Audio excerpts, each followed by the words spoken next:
In this video, I'm gonna walk you through the 6 best lead generation strategies for family lawyers based on somebody who's been doing this for 15 years and has worked with hundreds of law firms. I got them all right here. And make sure to stay tuned to the end because I'm counting down to the most impactful thing that you can do to generate leads for your family law firm right now in 2024 and beyond. Coming in at number 6 is email and text message. Now, because the process for somebody to convert into a family law client is a long one.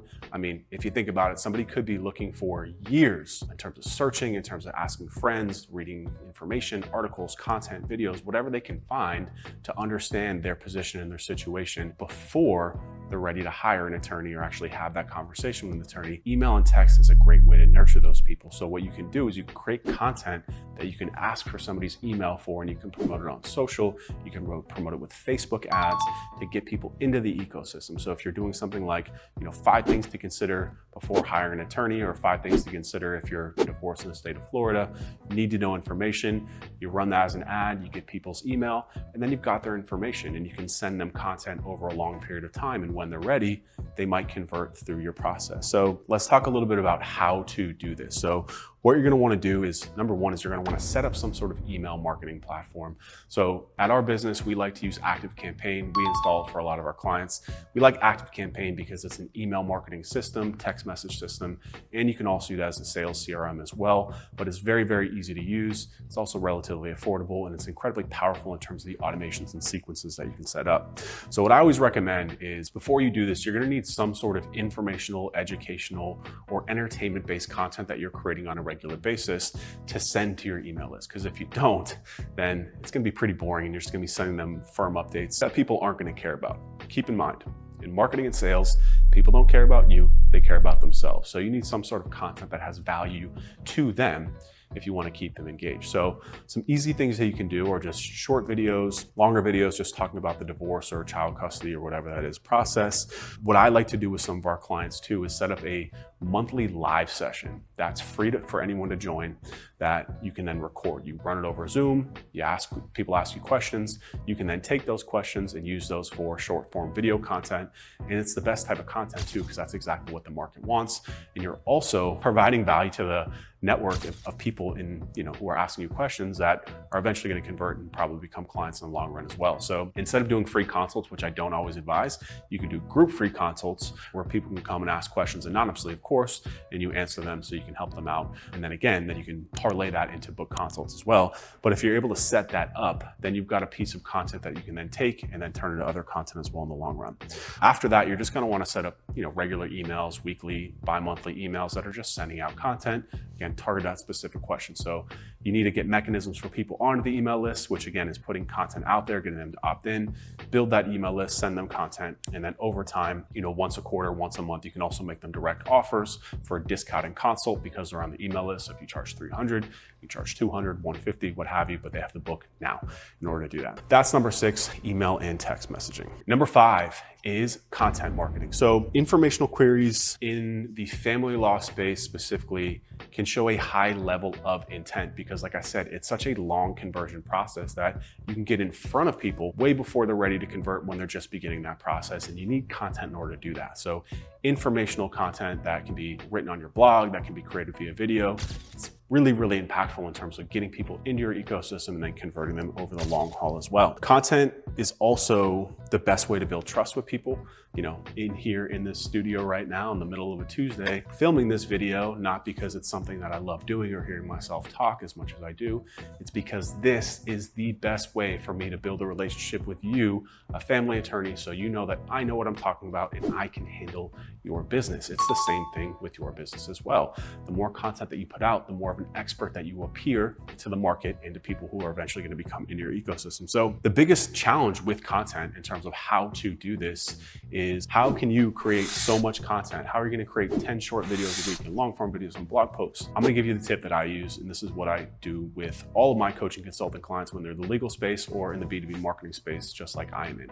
And that is to get one long video asset that you can then take to cut up. So just before, when I was talking about email marketing, I said you can do a monthly live event, record that, whether that's in person or online, and then use that and segment it into short videos. So if you get 10 people showing up and they ask 20 different questions, each one of those questions will have a 3 to 7 minute response. That's a YouTube video. You can also take that and turn that into a short for TikTok and Instagram and YouTube Shorts and Facebook. And that's very little of your time. That's 1 hour of your time per week or per month that you can use to then create 20 pieces of content. You can then also take that and have a writer turn that into content for the website. So now you're attacking search engines, you're attacking social, you're attacking YouTube search, you're attacking all different parts of the internet.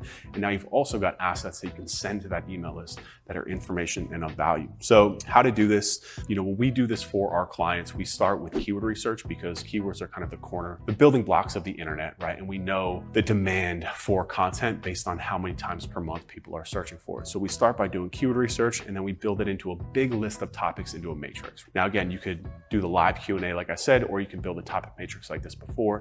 Either way, you're gonna wanna get everything into a single database, because it's gonna make it much easier in terms of creating it and then also editing and posting it afterwards as well. I like to batch film content. Again, I'm here in a studio today. I'm trying to film as many videos as possible, so that way I don't have to show up here every day. I try and get like 5 to 6 videos done in here, which turns into a full month worth of content plus a ton of shorts as well. So I show up for 3 hours a month, and I'm able to create, a month, if not more, worth of content to do that. I suggest that you do the same thing. You either sit down and block off 4 hours per month for you to just put up a cell phone and then record videos. You do the live events like I talked about, but you need some sort of mechanism to create this content. After that, pass through an editor, and we do all this for our clients. We basically just tell our clients, set up your camera, point, click, shoot, and then we'll take it from here. But you can hire video editors on Fiverr. They're not too expensive, a couple $100, and you can get an entire month's worth of content for long form and then also short form as well. After that, you just want to make sure it's optimized and uploaded to the platforms. YouTube, TikTok, Instagram, your website. You need to make sure it's written there first, and then just do it consistently. Content marketing needs to be done consistently.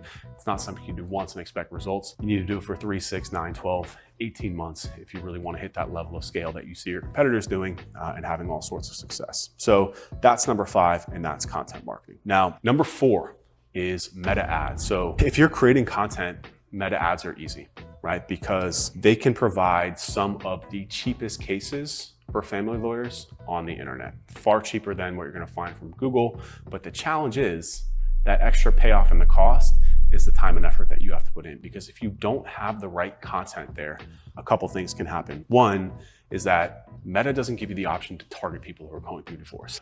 While you can do a ton of stuff in terms of targeting, and Meta has a ton of information about people and where they are in that process, they don't give you the explicit ability to say, hey, I want to target rich people who are going through divorce or child custody. Way too many privacy and legal issues with that. So it targets people based on the content that you provide. And the more content that you provide, the more targeted that content is, the more Meta is going to know how to target that and bring people in to see your ads. Because what happens on that platform is, if you're running an engaging video that's again, 5 things you need to know before filing for a divorce in the state of Florida, your assets depend on it. Something like that. If somebody is in market or thinking about that, then they're gonna stop, they're gonna click, and they're gonna watch. By that action and that engagement, Meta then knows who you're trying to target. So you actually don't need to put in any targeting sometimes. You can just target men or women between 35 and 44. That's the target prime age for divorce. And then the content needs to be very hyper-specific, targeted to who you want to speak to. Because if it is, and Meta gets in front of those people, when they stop and engage with it, then Meta triggers an entire pocket and portfolio of people saying, okay, now I get it. Now I know who you're trying to reach. So we're gonna then match this audience based on who's engaging with this. And that's why the ads continue to get better and better over time. Now, the caveat to that is you need a lot of content. You can't just run one video and expect for it to work. You need to be feeding it at least 1 new video per week. So if you're doing what I said before, and you're creating that content and then feeding it through, if you're able to sit down for a couple hours a month, you're gonna open up an entire new pocket to your business that you never knew, and you're going to be able to take advantage of the Meta platform because so few attorneys know how to do it. Otherwise, what's going to happen is you're just going to end up running commercials. You're going to run that cheesy brand commercial where it's the B-roll of the attorneys walking through the office and servicing clients we care about you. No, we get it. As a market, we don't care about that. Or you're going to run image ads, right? That just nobody cares about. So if you think about the two differences between those two, if you're serving a commercial, that's all about you and your values and what you do, versus saying, hey, If you're impacted by this, you need to pay attention to this because you might lose your house. Like, those are two very different things. That's going to drive a lot more engagement on this, which means the more engagement that you get, the cheaper it's going to be to reach those people, versus this, it's only going to scrape the people that are like, yeah, I'm looking for a divorce attorney right now, which is very small, versus that big pocket of the market that is potentially going through a divorce or thinking about going through a divorce that you can then bring into your ecosystem. So all this, when attorneys talk about like billboards and TV for like top of mind awareness, like that's not how you build top of mind awareness.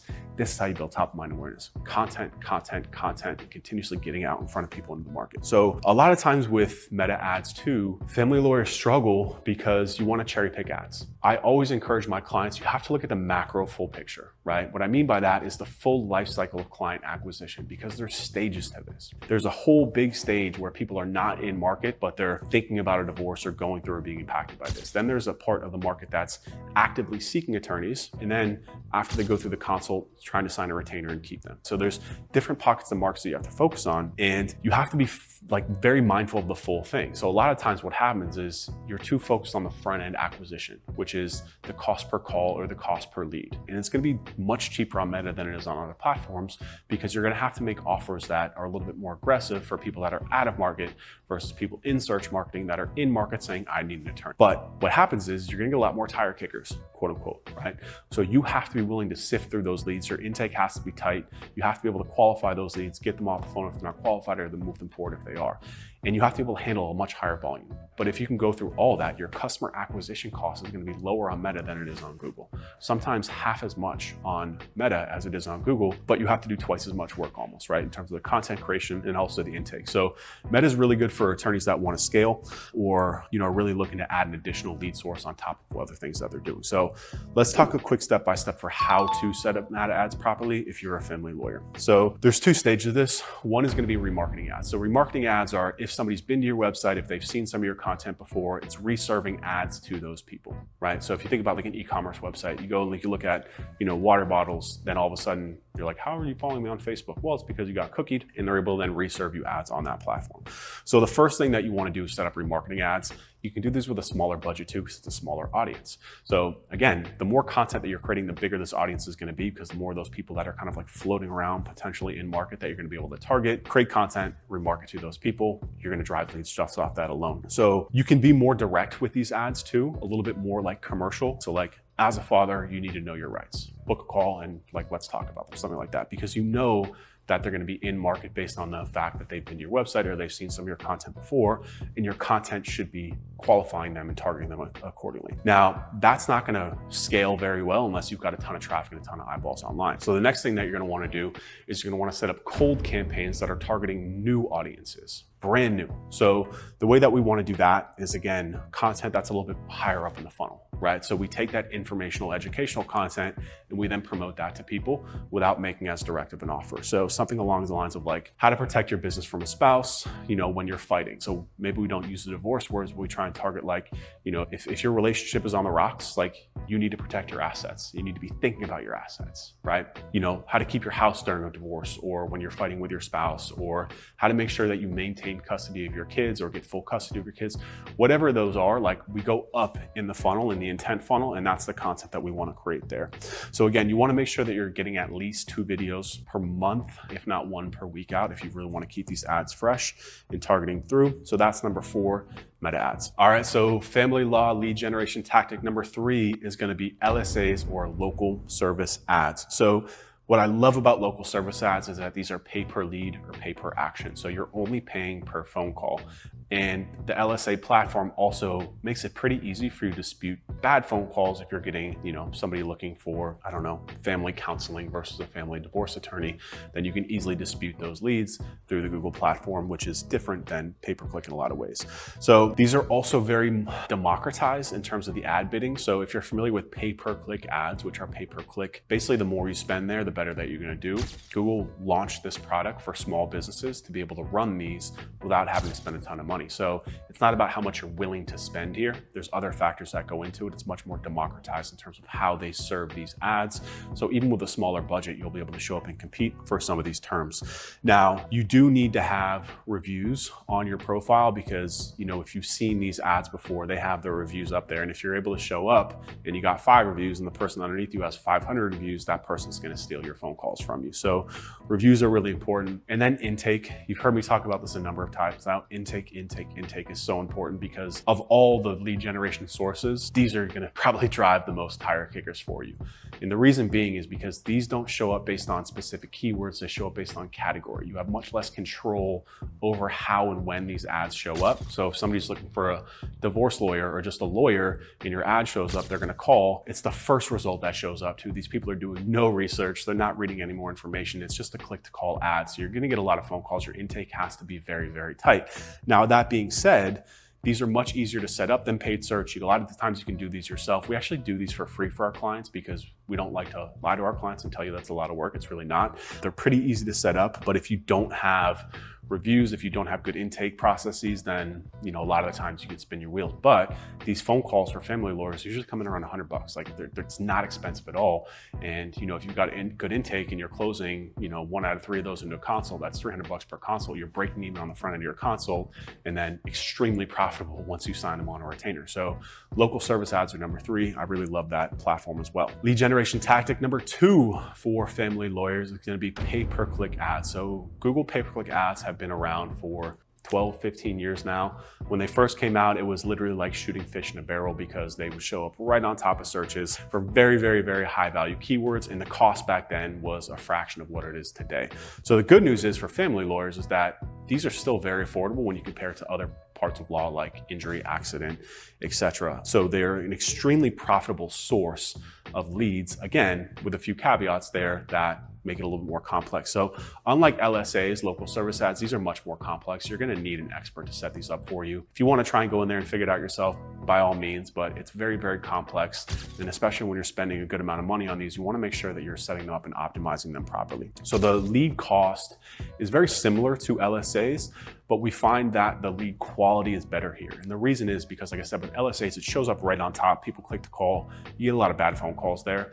But with paid search, you send them to a landing page. And on that landing page, you can have much more specific information about your business, your positioning, and the leads just come in a little bit more warmed up or a little bit more educated because they're reading some more information before either submitting a form or calling to become. So let's talk a little bit about how to set up pay-per-click ads, because again, they're a little bit more complex. Well, they're a lot more complex than LSAs. So the first thing is keyword research. So with keyword research, we've run hundreds of thousands of dollars of paid search campaigns for family lawyers. Child custody keywords, divorce keywords are going to be the most profitable. That's where we like to focus. And we like to focus first on what are called bottom funnel keywords. So people that are looking to hire an attorney now. We want to scrape the market of the highest intent keywords. Now, those are going to be more expensive because the intent is higher, and this is all just a real estate bidding system. The more advertisers that want to compete for those keywords, the more it's going to be, but it's still profitable if you're able to set them up and optimize them properly. After that, you can start to get a little bit more into the informational queries. So like, what to do after my spouse cheats on me, things like that have intent of somebody potentially being in market, but just know that those keywords are going to bring in a little bit more of the tire kickers of people that are not really looking to hire now. They probably just want to ask you questions. So after you do the keyword research, the next thing is that people click on that and they go to a landing page. So I see this all the time. Do not send traffic to your homepage. You have to send it to a landing page. So the difference is the homepage has like your whole navigation, all this content on there. People click around, they get lost, they lose interest, they leave. A landing page is singularly focused on communicating your messaging and your best offer for them to book a call and have a consult with you. So what I like to tell family lawyers especially that they don't want to hear, but I love telling it anyways because frankly, I have more experience in this and I know I see the data. Pick a side. Every divorce creates 2 clients. You can focus on men or you can focus on women. You can focus on father's rights, you can focus on mother's rights. Pick a side. So the reason being, and I hear this all the time, is they're like, well, I feel like I'm taking a step back. Like, shouldn't I try and compete for both?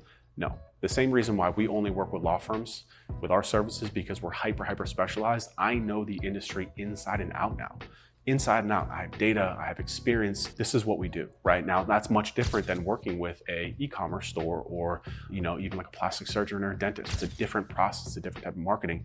It's similar when it comes to divorce. Now, the nuances might be a little bit smaller because, fathers' rights and women's rights are based on the same laws, but they're written differently. But when you specialize in that, you can tell the story. If you only focus on fathers, you can tell the story of fathers' rights and maintaining custody of their children, and you know what their pain points are. And pain points are really, really important when it comes to marketing messaging. So the messaging on the landing page needs to be focused on outcomes, pain points, fears, and anxieties. Where are they now and where do they want to get to? Like, what are they going through right now? So if you're a father who's going through a divorce, and let's say you're a business owner and you have 3 kids, you're going to want to protect those assets. So, you can focus on the father's rights. So if somebody's looking for child custody based keywords, you want to make sure that the content on that landing page is focused on matching the intent to child custody, and especially as a man. So like, if you're a father, keep custody of your kids, know your rights. You're a father too. You have just as much a right to those kids as well. Keep custody of your kids, speak to those and speak to the end outcomes. Or if they're looking for divorce, it's end the cycle of pain and anxiety. I will help you clean this case up very quickly, get you where you want to be, and clean up that. Just take a deep breath. Get rid of this entire baggage that's been bringing you down for years now. I will help deliver that to you. I will make sure that you do so without the pain, the fear, and anxiety that you're currently going through. So that's the landing page. Now, next is the setup and optimization of these campaigns. And again, it's best to work with an expert here because it's very complex. So some really, really important things here. 1, target mobile. Mobile is 90% of your customers are going to come from mobile. We just focus on mobile campaigns, which means your landing page obviously needs to be mobile optimized too, but focus on mobile. 2, you can target zip codes. So I personally would focus on zip codes that are a little bit wealthier because they're going to be able to ultimately pay your end retainer for what you want to get to. The volume might be less, but it's going to be more profitable for you in the long run. 3, negative keyword lists are critical here. So the biggest mistake that all law firms make when using pay-per-click ads is because they're so expensive, you need to make sure that the traffic you're bringing in is on point, targeted, and qualified. If it's not, you're going to waste a lot of money and you're probably not going to be profitable in the long run with these ads. So negative keyword lists allow you to feed keywords to Google saying, I don't want to show up for this anymore. And what you need to be able to do is full 360 lifecycle tracking. So you need to be able to track from click all the way to becoming a client. So you need a CRM set up and you need to make sure that CRM is connected to your AdWords account. Because what that'll allow you to do is connect with your intake team and say, hey, you got 50 phone calls this month. We can connect those 2 keywords and they can say, these 10 were garbage. They were asking about stuff that we don't do, we don't want to do, they're not qualified. We go back, strike those keywords off the list, you'll never show up for them again. So these ads continue to get better and better and better over time, as long as you're continuously feeding it negative keywords, so you're not showing up for those keyword searches that you do not want to show up for anymore. So that is Google pay-per-click ads, and the number 1 best way for family lawyers to generate more leads is, my drum roll, local SEO. So local SEO is that big maps pack, I call it the maps pack, that shows up right in the middle of Google for any localized queries that have a high intent, based on what the person searched for. So divorce attorney near me, child custody attorney, Miami. Those are the keywords where the real money is made. And the reason why the maps pack is so good is because it takes up so much real estate. The majority of clicks and eyeballs go to that map pack. Why? 1, because of the sheer size of it. 2, people know it's organic. People don't like clicking on ads as much as we like to run ads. They just don't. 3, they're able to see reviews. They're able to see pictures. They're able to see proximity to where they're searching, right? So if you're in Miami, you can see if it's in Brickell or Coral Gables, and you want to probably work with somebody a little bit closer to you based on the searches that people are providing. So the maps pack for us, the data that we show for all of our clients drives 50% of leads. Of all the things that we're doing, 50% of them come from the maps pack. So the better part about that too is that it's not as competitive as traditional SEO, because that maps pack, the only way that you can get in there is if you have a verified Google business profile. Anybody can compete for those SERPs down at the bottom. Morgan & Morgan can get in the family law space like that by just launching landing pages. Then you got to compete against them, and you're probably not going to beat them. But if they don't have an office in your area, then they can't show up in there. And that is where the real money is, right inside of that maps pack. So let's talk a little bit about how you can rank in the maps pack. So 1, your maps pack ranking are tied mainly to your Google business profile, also to some traditional SEO signals, but mainly to your Google business profile. So you're gonna wanna make sure that it's well optimized. Pictures, videos, images, set up your services and products and hours, and do posts. Keep your profile active, treat it like a website, treat it like a normal social profile. It needs to be all the way up to date. Number 2 is reviews. And this is the most important behind optimizing your profile. You need a steady stream of reviews. So we do a lot of review coaching and consulting. I know there's a lot of videos out there that talk about like review automation. You can set them up if you want, but like you got to be doing a ton of cases for that to work. So the best way to get reviews is to call people. Call people that you had a good consult with. So like I did a video about intake where I talked about how you need to sell the consult before the retainer. Sell the consult, have the attorney do it. If they do a good job, that intake person should be calling that person to try and close the retainer anyways, but they should also say, hey, did it go well? You know, would you mind leaving us a review? You know, blah, blah, whatever. Do that. And also, of course, any happy clients, peer reviews, get more reviews. The more reviews you get, the better that you're gonna rank, the higher that you're gonna rank, the faster you're gonna rank. 3 is gonna be citations and what we call aggregator websites. So citations are any local website that you can build a profile on that you can also link back to your website. So Super Lawyers, FindLaw, Avo, these are incredibly powerful platforms that if you search for your main keywords, you're gonna see them. That tells you that Google puts a large emphasis on those platforms. So you should be active there, you should be present there, you should be getting reviews there as well. Those are gonna help. And then the final piece is localized content on your website. So you're gonna make sure that you have dedicated landing pages on your website for every single market that you operate in. Local SEO is